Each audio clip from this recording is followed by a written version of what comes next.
L'histoire commence dans le futur avec des vaisseaux de guerre flottant dans l'espace. Soudain, ils détectent l'ouverture d'un portail de distorsion devant eux. Ils sont surpris que l'ennemi tente de se téléporter aussi près. L'ingénieur du vaisseau remarque que les coordonnées du saut sont bien trop proches. Le portail apparaît juste devant eux, et une seule armure mobile en émerge. Ils reconnaissent immédiatement le chevalier noir du comte pilleur. Pris de panique, ils ouvrent le feu sur lui. Mais le titan noir esquive tous leurs tirs avec une aisance déconcertante et détruit le vaisseau amiral d'un seul coup de poing.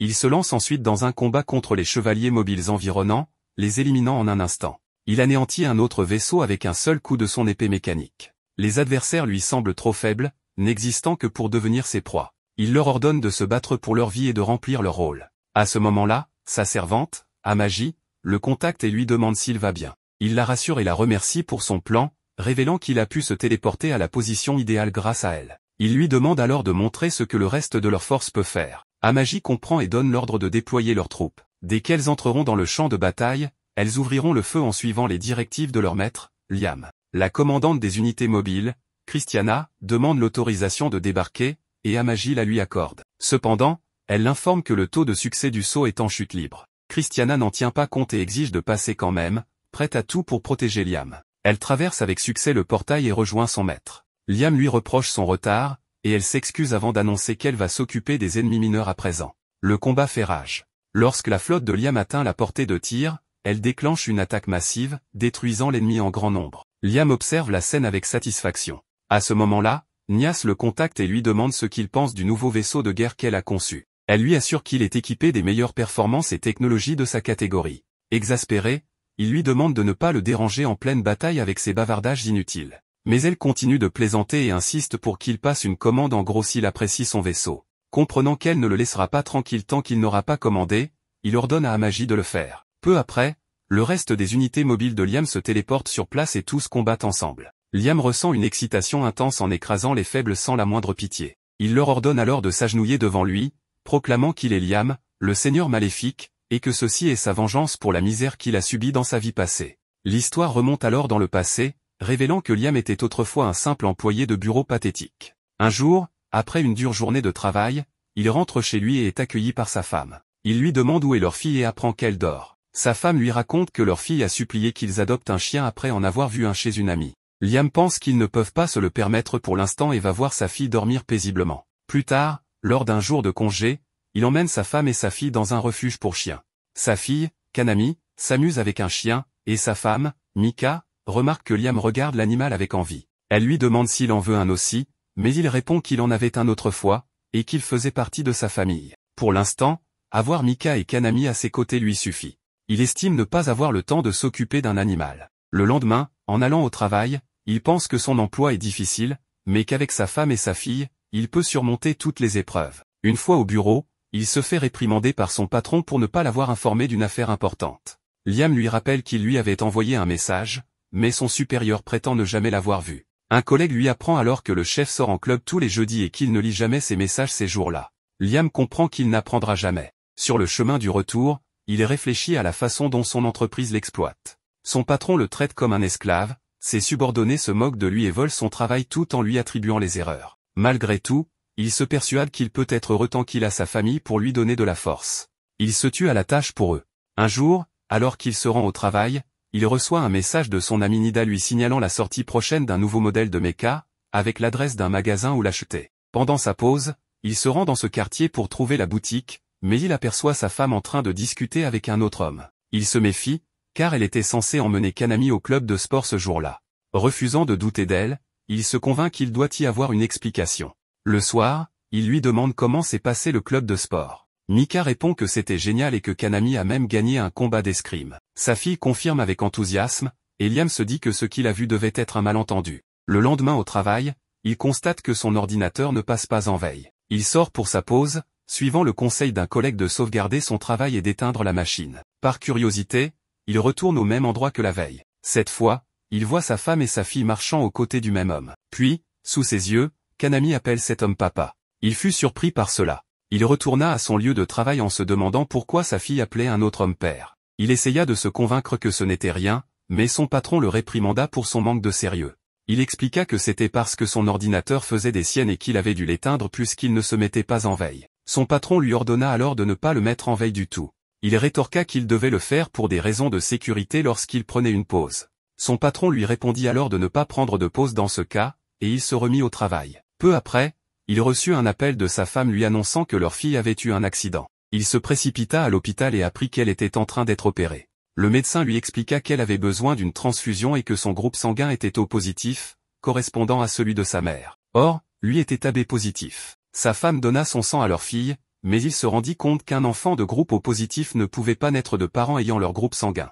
Il comprit alors que Kanami n'était pas sa fille. Plus tard, il demanda à sa femme qui était le véritable père de Kanami. Elle tenta d'esquiver la question, mais il insista avec colère pour qu'elle lui dise la vérité. Elle lui reprocha son emportement et lui rétorqua que c'était elle qui aurait dû être en colère, car il ne leur avait consacré aucun temps ces 10 dernières années. Elle avait épousé un homme pour être heureuse, mais il n'était jamais là. Il lui expliqua que c'était à cause de son travail, mais elle répliqua que son travail ne servait à rien puisqu'il ne recevait ni promotion ni prime suffisante. Elle insista sur le fait que Kanami avait besoin d'une bonne éducation, mais que son salaire ne le permettait pas.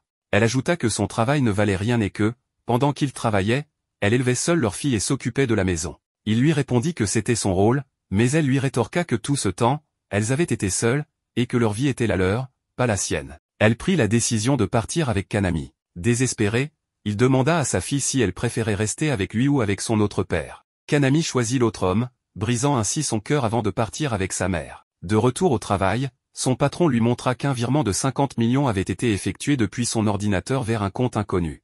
Il affirma qu'il n'avait jamais fait ce virement et comprit que quelqu'un avait dû en profiter lorsqu'il s'était rendu à l'hôpital. Son patron le renvoya sur le champ.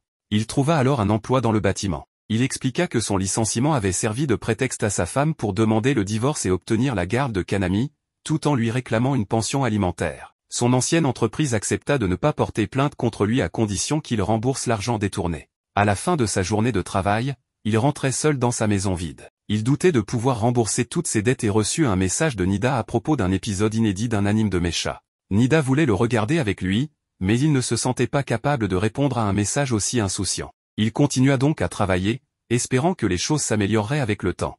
Il rêvait toujours de revoir Kanami, même si elle n'était pas sa fille. Mais un jour, il se mit à cracher du sang. En rentrant chez lui, il continua à tousser du sang en s'allongeant sur son lit. Il pensa qu'il ne pouvait pas se permettre un traitement, n'ayant ni économie ni assurance. Il se rappela que, selon certaines croyances, les animaux de compagnie reviennent chercher leur maître lorsqu'ils meurent, et il se demanda si le sien viendrait pour lui. Soudain, une étrange lumière apparut devant lui. Elle lui montra que c'était son patron qui avait détourné l'argent, et qui était aussi l'homme avec qui sa femme était au café ce jour-là. En réalité, son ancien patron était le véritable père de Kanami. À ce moment précis, il vit que cet homme et sa femme dînaient dans un restaurant luxueux en riant de lui. Il en pleura. Il pria pour que tout cela ne soit qu'un cauchemar, mais un homme apparut devant lui et lui dit que c'était bien la réalité. L'homme lui expliqua qu'il avait passé sa vie à travailler dur, mais qu'elle n'avait été qu'un tissu de mensonges.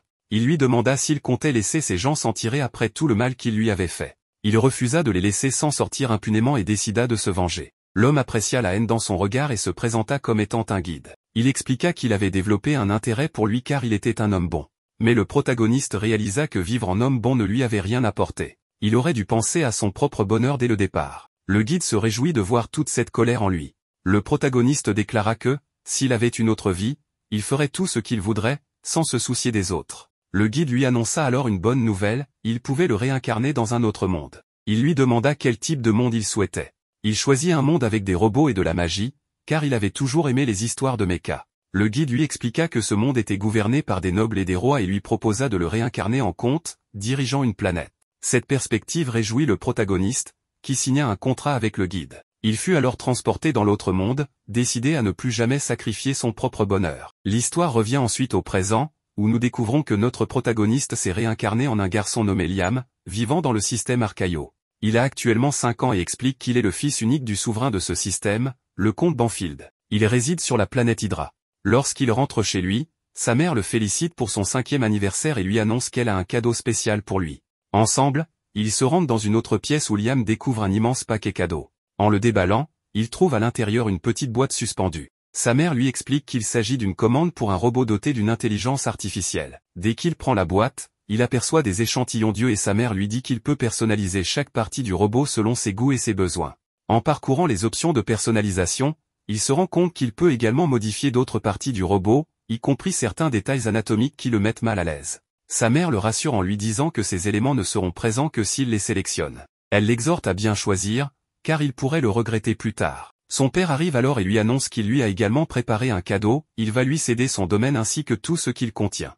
Liam réalise avec stupeur qu'il va devenir comte. Son père confirme et ajoute que lui et sa mère iront vivre sur la planète impériale après lui avoir tout légué, afin qu'il puisse gérer ses terres en toute autonomie. Il lui demande de leur envoyer une allocation pour vivre paisiblement, ce à quoi Liam consent avant de signer un document officialisant son nouveau titre. Ses parents, ravis, le proclament comte du domaine avant de partir immédiatement, lui laissant son robot IA pour s'occuper de lui. Liam est stupéfait d'avoir acquis autant de pouvoir et d'influence en un instant. Il repense à sa vie passée, où il s'est senti exploité. Cette fois-ci, il décide de devenir un seigneur maléfique qui exploitera ses sujets. Il remercie le guide, car tout cela est possible grâce à lui. Pendant ce temps, dans son ancien monde, on retrouve le guide assis près de son cadavre. Il commente que des personnes aussi malchanceuses que lui sont monnaie courante et rit de son désespoir, espérant tirer encore plus de divertissement de sa femme. La scène se déplace ensuite vers la femme du protagoniste, qui se trouve dans un restaurant avec son patron.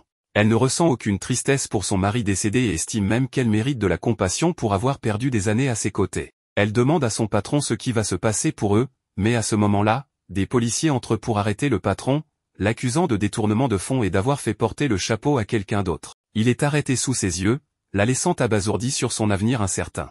Le guide déclare qu'elle ne goûtera plus jamais au bonheur et qu'elle est désormais seule, car l'homme qu'il aimait est mort. Le guide revient ensuite près du cadavre du protagoniste, se réjouissant de devoir guider son âme. Il sait qu'une fois que ce dernier comprendra la situation, il sera trop tard. Il pleurera, envahi par l'injustice et la haine, et toute cette négativité nourrira le guide. Il explique que la durée de vie dans l'autre monde est bien plus longue, ce qui signifie que le protagoniste souffrira plus longtemps, offrant ainsi au guide un divertissement sans fin. Puis, il disparaît à travers une porte, poursuivi par un esprit animal. Dans le Nouveau Monde, nous assistons à une attaque de pirates de l'espace contre un vaisseau appartenant à Liébé. Cependant, l'équipage riposte sous le commandement de la princesse chevalier de Liébé, Christiana, première princesse du Saint-Royaume de Liébé. Elle abat à un les chevaliers mobiles ennemis, tandis que son équipage parvient à éliminer une grande partie de l'armée des bandits, les forçant à battre en retraite. Malgré cela, les troupes royales poursuivent les pirates pour s'assurer qu'ils ne reviendront jamais menacer leur royaume. La scène revient ensuite à Liam, qui reçoit enfin sa domestique IA. Il remarque qu'elle est emballée comme un modèle de méca et se demande si c'est normal. Son majordome lui explique que oui, car cela garantit une protection optimale grâce à un champ de stase. Liam cherche à savoir comment ouvrir l'emballage, et son majordome lui dit qu'il est sécurisé par un système nécessitant ses données biométriques. D'un simple toucher, Liam active le mécanisme et découvre sa domestique IA, nommée Amy. Son majordome lui explique qu'elle sera son aide personnelle à plein temps et nécessitera un entretien hebdomadaire de 2 heures. Il ajoute qu'elle sera entièrement à son service, tout le temps.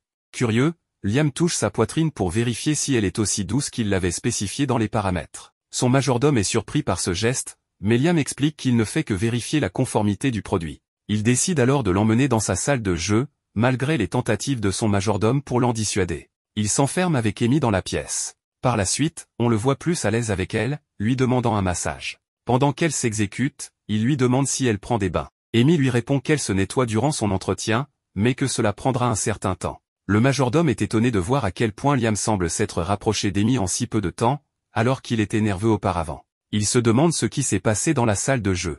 Liam lui dit de ne pas s'en inquiéter et lui rappelle qu'il a peut-être 5 ans physiquement, mais qu'il a l'esprit d'un homme de 36 ans. Le majordome lui rétorque qu'un homme de 36 ans reste un enfant à ses yeux. Amaji intervient pour expliquer que, dans l'Empire, l'âge adulte est fixé à 50 ans et que la plupart des gens vivent jusqu'à 100 ans avant d'être considérés comme adultes. Elle ajoute qu'il est courant que les individus vivent entre 500 et 600 ans. Liam comprend alors que, grâce à cette longévité accrue, il aura tout le temps nécessaire pour accomplir une multitude de projets. Le majordome lui dit de ne pas passer trop de temps avec l'IA, car l'Empire déteste fondamentalement les intelligences artificielles. Il l'avertit que s'il est vu en train de se rapprocher de cette poupée, de mauvaises rumeurs risquent de se propager à son sujet. Liam lui demande d'expliquer davantage, et le majordome lui raconte que l'humanité a failli être anéantie par les IA. À une époque, ces dernières ont pris le contrôle de la civilisation et ont mené l'humanité au bord de l'extinction. Cependant, un groupe de personnes a courageusement combattu ces IA et a fini par remporter la victoire, permettant à l'humanité de retrouver sa place légitime.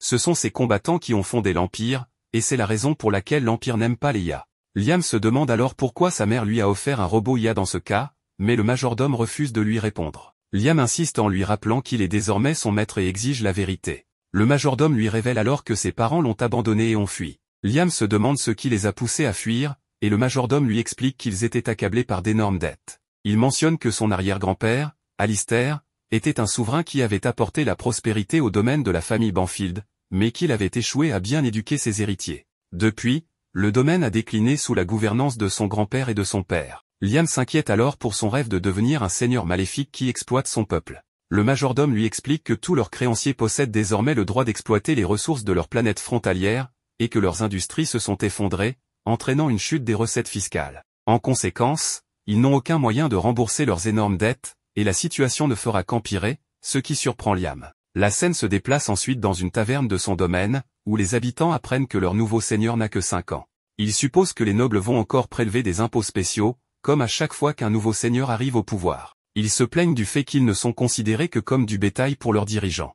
L'aubergiste leur conseille de se taire de peur d'être entendus, mais ils n'en ont cure. Ils espèrent que ce nouveau seigneur sera bon, mais ils n'attendent pas grand-chose d'un enfant de 5 ans. Pendant ce temps, Liam est stupéfait par l'état de pauvreté de son domaine. Il se demande pourquoi ses parents lui ont confié cette responsabilité alors qu'il n'est qu'un enfant, et réalise qu'ils l'ont mis au monde uniquement pour lui faire porter le fardeau de leurs dettes. Il se sent utilisé et trahi, comme dans sa vie précédente, mais il refuse de laisser l'histoire se répéter. Il dit à Amaji qu'ils sont tous les deux des parias et lui demande si elle veut faire équipe avec lui. Amaji refuse, expliquant que sa raison d'être est de le servir depuis le début et qu'il n'a pas besoin de lui faire cette demande. Liam est soulagé par cette réponse, et elle lui demande de lui donner des ordres selon son bon vouloir. Il comprend et décide d'adapter les 3 lois de la robotique pour éviter qu'une guerre contre les IA ne se reproduise. Il annonce alors ses propres règles, qu'il nomme les 3 lois des robots serviteurs. Un robot serviteur ne peut pas blesser son maître ni permettre, par inaction, que son maître soit blessé. Un robot serviteur ne peut désobéir aux ordres de son maître, sauf si cela entre en conflit avec la première loi.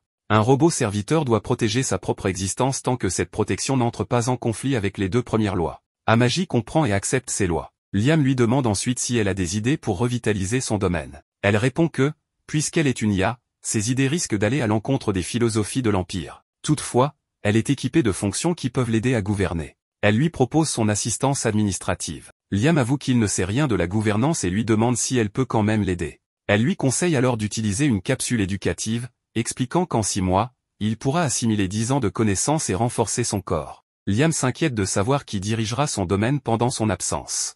Amaji lui propose de s'en charger. Le majordome trouve cela trop dangereux, car une IA pourrait se retourner contre l'humanité. Mais Liam lui répond que tout ira bien tant qu'il reste son maître, et qu'il ne veut pas que l'humanité soit anéantie. Il précise qu'elle ne s'attaquera aux humains que s'il le lui ordonne. Le majordome objecte que l'Empire n'acceptera jamais un gouvernement dirigé par une IA, mais Amaji lui explique qu'aucune loi ne l'interdit formellement, c'est juste une préférence de l'Empire d'utiliser le moins d'IA possible. Liam ordonne alors au majordome, nommé Brian, de préparer une capsule éducative pour lui. Pendant ce temps, il confie la gestion de son domaine à Amaji. Elle accepte, et la scène se termine sur Liam entrant dans la capsule éducative. Avant que la capsule ne se referme, Liam pose une dernière question à Amaji, lui demandant si les IA possèdent des émotions. Il suppose que même si elles n'en ont pas, elles doivent posséder des algorithmes simulant le comportement humain. Il lui demande alors comment cela fonctionne. Amaji répond qu'elle ne sait pas si elles possèdent des émotions, mais qu'au moment où il lui a demandé de faire équipe avec lui, cela a provoqué une surcharge de mémoire cache dans son système. Liam est surpris d'entendre cela. Il entre alors dans la capsule éducative et demande à Amaji de bien veiller sur le domaine en son absence. Liam sort de sa capsule d'éducation et demande à Amaji combien de temps s'est écoulé. Elle lui annonce que cela fait 2 ans, mais il n'a pas l'impression que tant de temps soit passé. Elle lui explique que c'est parce qu'il n'y a aucune perception du temps dans la capsule d'éducation.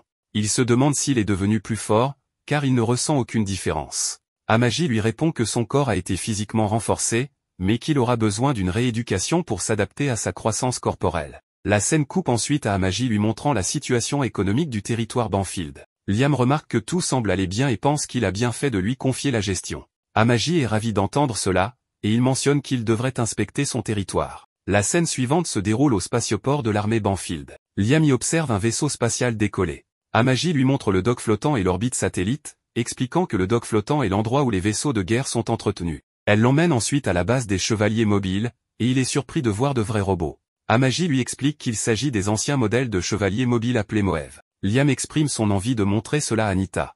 Elle lui dit qu'ils n'ont pas assez d'argent pour entretenir ces machines, mais Liam veut essayer d'en piloter un. Amaji lui répond qu'elle va s'en charger, et il est ravi à l'idée de pouvoir le piloter. Après avoir arrangé cela, la scène coupe à Liam à l'intérieur du robot. Amagi lui explique que les mouvements de base sont automatisés, et qu'il contrôlera le reste avec sa magie, l'armure bougera exactement comme il l'imagine. Liam déconnecte les câbles reliés au robot et sort de la base. Il se demande si ce robot a des armes, mais Amagi lui dit qu'elles ont été retirées pour sa sécurité. Il veut essayer de combattre quelqu'un aux commandes de l'armure, et Amagi organise un duel. Le capitaine Masta de son armée vient alors l'affronter. Il croise le fer, et Liam parvient à vaincre Masta en un seul coup. Réalisant qu'il vient de l'humilier, Liam lui demande de le combattre sérieusement. Cette fois-ci, Masta le terrasse à main nue, ce qui surprend Liam. Amagi lui explique que le contrôle magique fonctionne en imaginant les mouvements, et que cela reflète les compétences réelles de combat du pilote. Plus tard, Liam dit à son majordome qu'il souhaite avoir un maître d'armes pour devenir plus fort. Son majordome lui répond que ce n'est pas nécessaire, car il n'aura pas besoin de se battre. Mais Liam insiste pour qu'il lui trouve un professeur. Il pense que s'il veut devenir un seigneur maléfique, il devra écraser et opprimer les autres, et pour cela, il a besoin de puissance. La scène coupe ensuite à sa rencontre avec son maître, qui se présente comme Yasushi, maître de la voie de l'éclair. Liam est enthousiaste, trouvant qu'il ressemble à un épéiste de drame historique. Il explique qu'il a fait appel à lui car il voulait le meilleur maître d'escrime. Yasushi déclare que son école cherche sans cesse à être la meilleure de l'univers, mais que personne n'a encore atteint le sommet. Il enchaîne sur un discours pompeux sur l'excellence pour se donner un air profond, mais Amagi le trouve suspect. Cependant, notre héros naïf tombe dans le panneau et pense qu'il s'agit d'un maître détaché du monde. Pour le tester, Liam lui demande une démonstration de ses compétences. Sur le terrain d'entraînement, Yasushi annonce qu'il ne montrera la technique qu'une seule fois, demandant à Liam d'apprendre ce qu'il peut en l'observant. Liam demande à Amagi d'enregistrer la démonstration. Yasushi exécute alors une technique appelée éclat, tranchant plusieurs rondins d'un seul coup. Liam est impressionné et demande à Amagi ce qui s'est passé. Après vérification de l'enregistrement, elle lui annonce qu'il n'a jamais réellement dégainé son épée. Liam se demande si Yasushi était si rapide que la caméra d'Amagi n'a pas pu capturer son mouvement.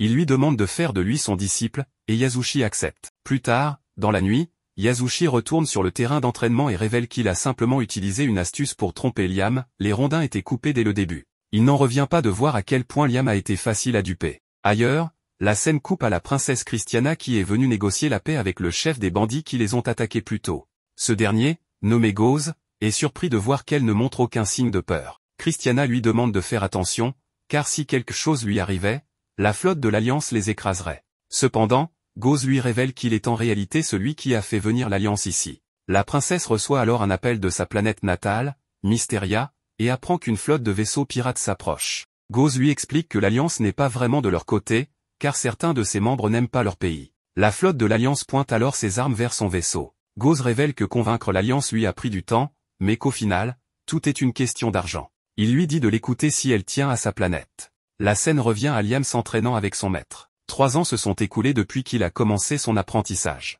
Après un long entraînement, son maître annonce la fin de la séance et s'en va. Liam tente alors de reproduire la technique éclair, mais il n'y parvient pas. Il demande à Amagi pourquoi il ne peut pas maîtriser cette technique. Elle lui répond qu'elle ne peut pas le savoir, car elle n'est qu'une IA.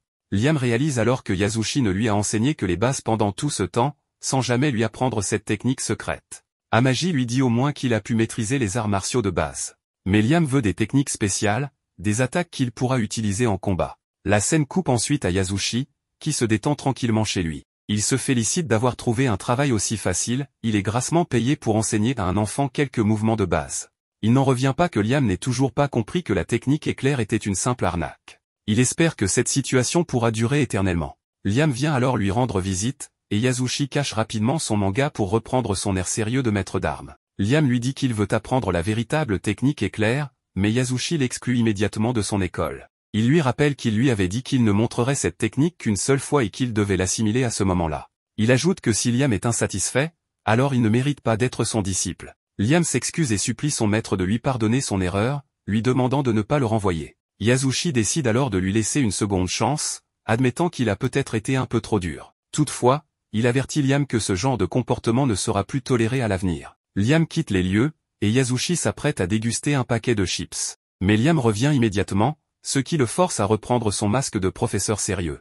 Liam lui annonce qu'il va lui offrir une prime supplémentaire pour le dérangement. Yasushi répond qu'il peut faire ce qu'il veut, et Liam ajoute qu'il ne pourra pas assister au cours du lendemain, car il a des affaires à régler. Il s'en va à nouveau, et Yasushi le traite d'idiot. Pendant ce temps, la scène change pour montrer Gauze, le chef des bandits, qui a capturé le vaisseau de la princesse Christiana. Elle lui demande ce qu'il compte faire d'elle, et il lui annonce qu'elle aura droit à un siège de choix pour assister à la destruction de sa planète. Elle le supplie d'arrêter, mais il refuse de l'écouter et donne l'ordre à ses vaisseaux de bombarder sa planète depuis l'espace. De son côté, Liam est frustré de ne toujours pas maîtriser de techniques avancées. Amaji lui montre alors le rapport économique du mois. Elle lui explique que la dette reste inchangée, mais que la production et les ventes augmentent de manière stable. Il la félicite, lui disant qu'il a eu raison de lui confier la gestion du territoire. Elle est honorée de ses louanges, mais mentionne que le taux de croissance est inférieur à ses attentes. Liam lui demande quel est le problème. Elle lui montre un rapport du programme social en cours, expliquant que les résultats obtenus sont bien en dessous des attentes par rapport à l'argent investi.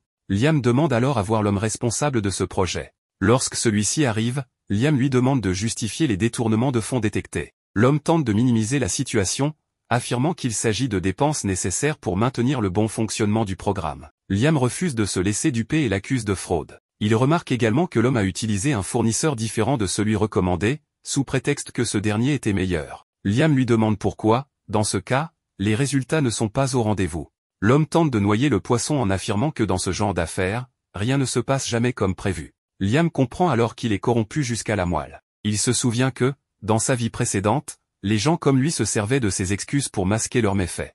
Amaji découvre que ce département a déjà été impliqué dans une affaire de détournement de fonds. L'homme rejette la faute sur un subordonné, qui a été exécuté malgré l'absence de preuves concrètes. L'argent reste cependant introuvable. Liam, furieux, réalise ce qui s'est réellement passé et accuse l'homme d'avoir fait porter le chapeau à son subordonné avant de le tuer. Ce dernier tente encore de manipuler Liam en disant qu'il ne faut pas faire confiance aux poupées. Mais Liam, submergé par la rage, s'approche de lui, son épée à la main. L'homme finit par admettre que ses actes pourraient être considérés comme criminels, mais affirme que tout le monde fait la même chose. Mais Liam, sans un mot, dégaine son épée et lui tranche la tête. Il déclare alors avec colère que lui seul a le droit d'exploiter son peuple et que personne ne doit toucher à son argent ou à ses sujets sans sa permission. Amaji lui dit que l'homme est déjà mort et lui demande de déposer son épée. Liam ordonne qu'une enquête approfondie soit menée et que tous les fonctionnaires corrompus soient éliminés. Amaji l'avertit que s'ils exécutent tous les responsables corrompus, cela pourrait causer des problèmes de gouvernance. Liam est choqué d'apprendre qu'il y en a autant. Il lui demande quelle serait la meilleure solution. Elle lui répond qu'il faudrait créer un grand nombre de robots administratifs. Il n'aurait pas besoin d'être aussi perfectionné qu'elle, mais il en faudrait au moins 30, dont certains spécialisés en gestion politique. Liam accepte et lui donne carte blanche. Amaji lui demande s'il est sûr de lui, car cela pourrait ternir sa réputation. Mais Liam s'en moque, affirmant qu'il lui fait plus confiance qu'à quiconque. La scène change ensuite pour revenir à la taverne où les habitants discutent des récents événements. L'un d'eux annonce que le seigneur a exécuté tous les fonctionnaires corrompus. Un autre confirme que la durée de l'éducation obligatoire va passer de 3 à 6 ans. L'aubergiste mentionne que les ouvriers du bâtiment disent être débordés, car ils construisent de nombreuses écoles. Les habitants sont impressionnés par la prospérité soudaine de la planète. Ils admettent qu'ils n'auraient jamais imaginé un tel changement il y a 5 ans. Ils sont encore plus surpris d'apprendre que leur seigneur n'a que 10 ans. La scène revient à Liam, qui se rend au hangar des chevaliers magiques. Il estime que, après 3 ans d'entraînement à l'épée, il devrait être capable d'en piloter un. Il décide alors d'organiser un combat d'entraînement contre le capitaine, mais Yasushi l'arrête. Il lui dit qu'il n'y a aucun intérêt à piloter une unité de masse automatisée que n'importe qui peut utiliser. Yasushi lui explique que s'il veut atteindre les sommets, il doit piloter un modèle que personne d'autre ne peut manier. Liam est d'accord avec lui et demande au capitaine s'ils ont un tel modèle. Le capitaine lui répond qu'il existe un ancien modèle non automatisé, autrefois piloté par son arrière-grand-père. Liam décide alors que ce sera celui-là qu'il pilotera.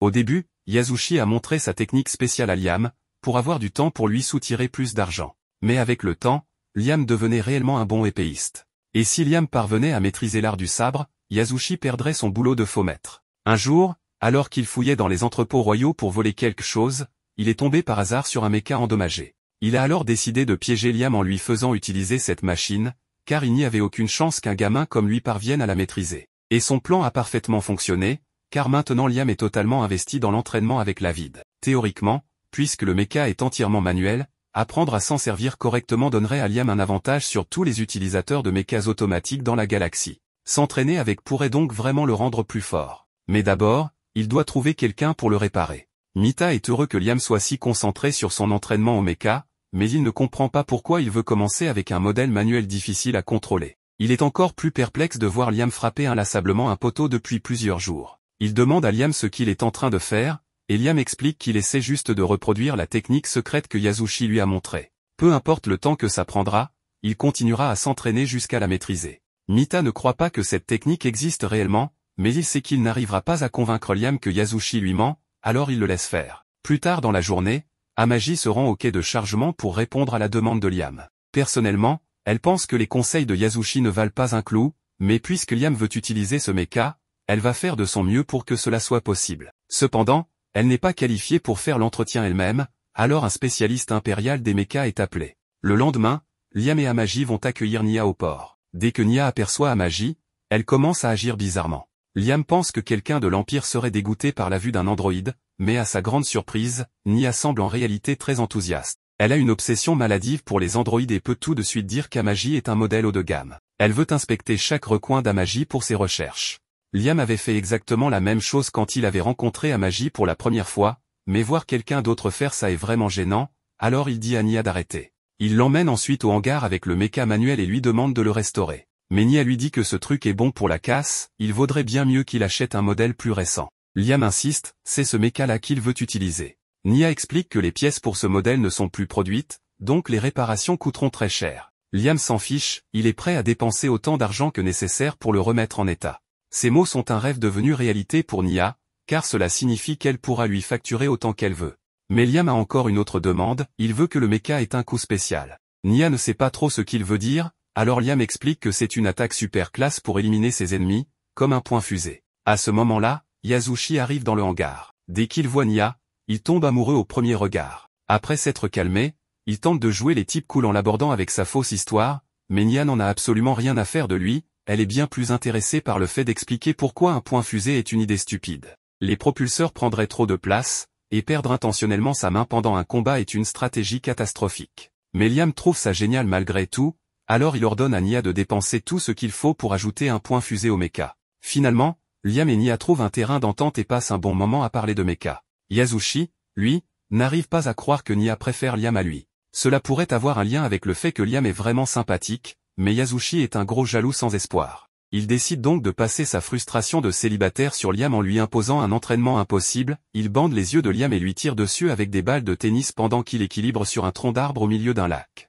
Il invente n'importe quoi pour justifier ça, disant que c'est nécessaire pour ouvrir l'œil de l'esprit de Liam afin qu'il puisse sentir les attaques sans les voir, mais évidemment, c'est totalement faux. Pendant ce temps, après que le vaisseau de Christiana a été capturé par Goz, elle et tout son équipage sont faits prisonniers. Goz prend un malin plaisir à lui rappeler sa défaite. Christiana lui demande ce qu'il compte faire d'elle, et Goz explique qu'il va l'emmener sur sa planète trésor et l'ajouter à sa collection. Christiana pense d'abord qu'il parle d'un genre de donjon sexuel bizarre. Mais elle va bientôt découvrir que c'est bien pire. Goz traîne Christiana jusqu'au laboratoire, et là, elle voit quelque chose d'horrible, cette masse cauchemardesque était autrefois l'une de ses subordonnées. Mais Goz l'a livrée à son savant fou, et désormais, elle ressemble à une créature tout droit sortie des abysses. Goz dit aux scientifiques que Christiana sera son nouveau animal de compagnie, et qu'il y a beaucoup d'expériences qu'il aimerait tester sur elle. Il prévoit de lui arracher un œil pour l'implanter dans sa propre main, afin que Christiana puisse voir son propre corps se faire tordre et mutiler jusqu'à devenir méconnaissable, comme toutes ses autres victimes.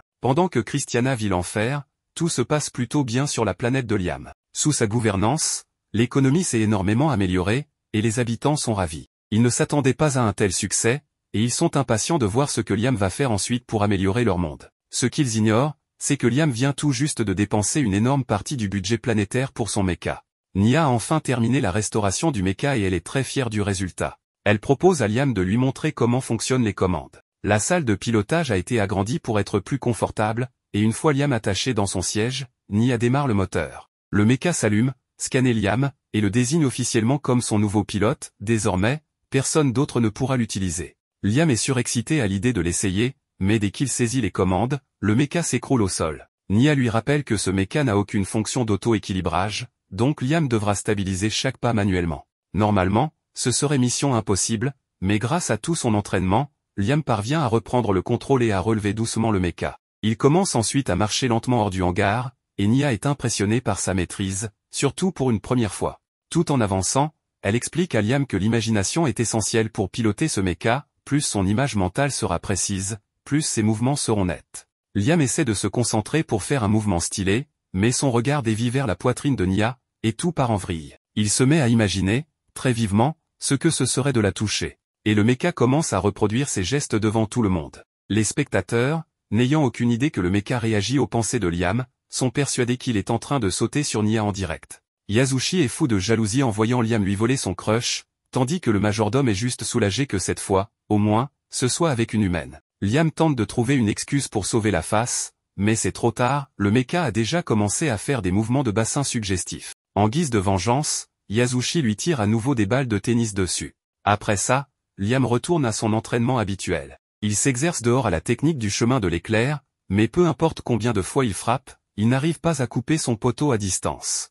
Il commence à douter de son talent en escrime, mais Amagi vient lui remonter le moral. Elle lui explique que le problème vient plutôt de Yasushi, de ses enseignements douteux, et de la foi aveugle que Liam lui accorde. Cependant, Liam interprète mal les paroles d'Amagi. Pour lui, cela veut dire qu'il doit croire encore plus fort en Yasushi. Il est persuadé que son maître ne pourrait jamais lui mentir ni se tromper. À ce moment-là, il se rappelle qu'il existe de la magie dans ce monde. Même si couper un objet à distance semble physiquement impossible, avec la magie, ce devrait être faisable. C'est un vrai déclic pour Liam. Pendant plusieurs mois, il s'entraîne à infuser ses attaques d'énergie magique. Un jour, il appelle Yasushi pour lui montrer ses progrès. Liam lui annonce qu'il a enfin maîtrisé le chemin de l'éclair. Yasushi s'attend à le voir échouer une fois de plus. Mais lorsque Liam dégaine son épée, il projette une puissante vague magique qui coupe le poteau en deux à distance. Yasushi n'en croit pas ses yeux, mais il doit continuer à jouer son rôle de maître stoïque. Il félicite Liam en lui disant qu'il a bien progressé, mais qu'il lui reste encore beaucoup à apprendre avant de vraiment maîtriser la technique. En s'en allant, Yasushi commence sérieusement à paniquer. Liam est un monstre d'entraînement, et il devient terriblement dangereux. Yasushi mentait à propos de la manière du flash depuis des années, mais Liam a néanmoins réussi à la faire fonctionner. Un peu de temps passe et Liam apprend qu'une de ses planètes ressources est attaquée par des pirates. C'est la seule qui n'a pas été saisie pour le prêt hypothécaire de la dette Banfield et la seule raison pour laquelle l'Empire ne l'a pas confisquée, c'est parce que son environnement est pauvre et que l'exploitation minière y est difficile, donc ils n'ont pas estimé qu'elle avait de grande valeur. Cependant, Amagi a réussi à y installer quelques plantes pour générer des revenus supplémentaires pour Liam. Mais cette installation est actuellement la cible des pirates. Bien que l'armée Banfield stationnée sur la planète se défende, il ne s'agit que d'une question de temps avant qu'il ne soit anéanti. Liam demande à Amagi si elle a un plan d'attaque prêt. Elle suggère qu'elle et Liam devraient se rendre au combat contre les pirates en approchant depuis le point blindé de la planète pour une attaque surprise.